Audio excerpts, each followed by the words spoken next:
Hello, my name is Debbie Kimberg. I'd like to thank the committee for allowing me time to speak here today. I know you've heard from a lot of people who've been in terrible pain, can't get out of bed, can't work. This disease can be devastating.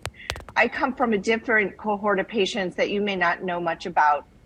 Lyme disease, like COVID, has a wide spectrum of symptoms and severity.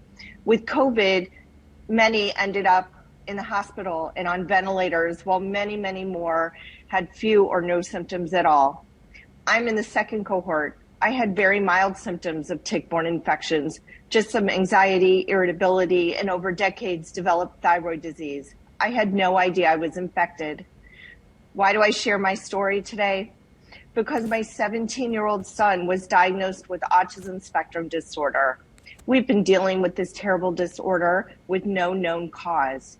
At 10 years old, we stumbled on a doctor who used a good test from a specialty lab and found that he had Bartonella, Borrelia, and Babesia. This is common for people to have 3 or more infections with tick-borne infections. At 16 years old, with proper treatment, which took years to find and many doctors, his autism symptoms are 80% improved. We had expected him to go on disability and to be a lifelong burden. With long-term antibiotics, he went from reading at a 5th grade level at the beginning of 10th grade to on track for 10th grade by the end of the school year on Texas statewide testing.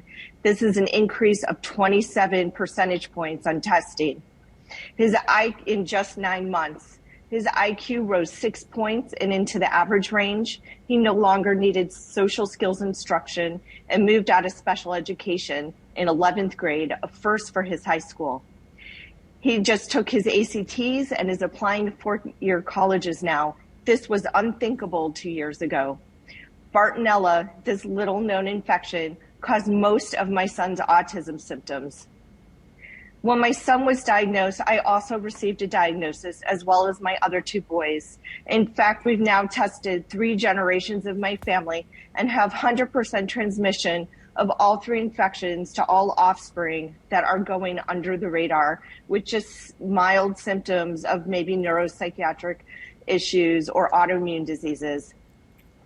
Although there are doctors that seem to think this can't be chronic infections or can easily be treated, otherwise there's permanent damage, I ask you to go back and study more. My family's case and many others show very different and promising results.